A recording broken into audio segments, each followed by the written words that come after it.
Qari Sahib life, or according to usually Islamic scholar life, I think it is the different area, a different door of life. So what did you see something different in you? What did you discover today? Sir, in your question, two words was very important. First thing was that about my personal life, and second thing was that about according to Islam. Yeah. So first of all, I would like to say that it's a very enjoyable and very beautiful day of my life. Definitely.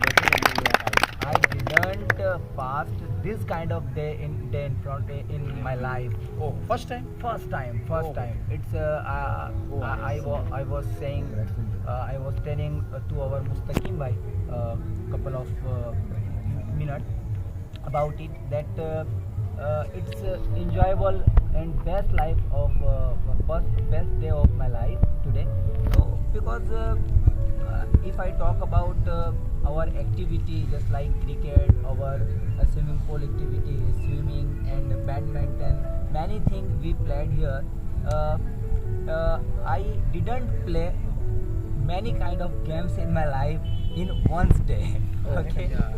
so it's I am very happy, and it's very enjoyable day for me. And if I talk about Islamic perspective, इस्लाम क्या कहता है इस बारे में, सो मैं थोड़ा सा यहाँ पर कमबैक होकर के हिंदी की तरफ आकर, उर्दू की तरफ आकर आपको बताना चाहूँगा कि सहाबाए किराम के बारे में अगर हम मुताला करते हैं उनकी ज़िंदगी के बारे में, तो हम देखते हैं कि सहाबाए किराम आपस में बैठ कर के हदीस का दौर कर रहे हैं, हदीस एक दूसरे को सुना रहे हैं, और हदीस सुनाते सुनाते भी उनमें उकताहट आ जाती थी। आप मेरे वर्ड्स को कैच कीजिए कि उकताहट जो है वो इंसान की तबीयत का पार्ट है, ह्यूमन स्टिंग है। इंसान किसी चीज़ को मुसलसल करते करते उकता जाता है, बोर हो जाता है, जिसको हम अपने लोकल लैंग्वेज में बोलते हैं कंटाल जाता है। तो अपने कंटाल को दूर करने के लिए, अपनी उकताहट को दूर करने के लिए इंसान क्या करता है, थोड़े वक्त के लिए उस राह से हटकर किसी और डगर पर चलता है और फिर अपनी सही राह पे वापस आ जाता है। तो मैं आपसे बता रहा था कि सहाबाए किराम जब आपस में बैठकर हदीस का दौर करते थे और उसमें भी वो कुछ वक्त के बाद सेम चीज़ होने की वजह से उकता जाते थे, तो वो बोलते थे चलो अब थोड़ा अरब के शायरों की शायरी पर बात कर लेते हैं। तो अरब के शायरों ने जो शायरी, फ़नी शायरी और बहुत ज़्यादा मज़ेदार शायरी बोली हुई होती थी, वो शायरी पर साहबा बात करते थे कि फ़लाँ ने ये शेर कहा, फ़लाँ ने ये शेर कहा। फिर एक लुत्फ़ की महफिल होती थी, फिर वो कमबैक होकर वापस हदीसों के ऊपर आते थे।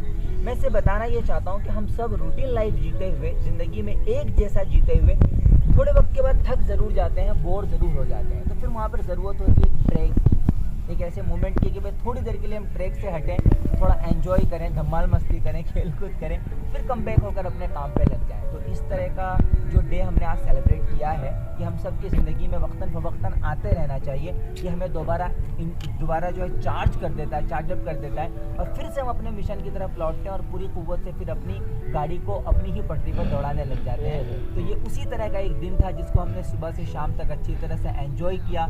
अल्हम्दुलिल्लाह हमने कोई नमाज मिस नहीं की, नमाज़ पढ़ी, जमात का एहतमाम हुआ।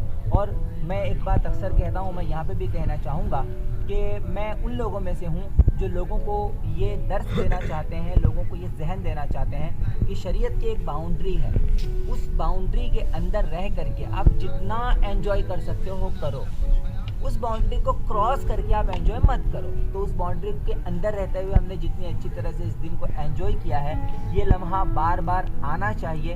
हम इस बात की दुआ करते हैं। माशाअल्लाह, माशाअल्लाह।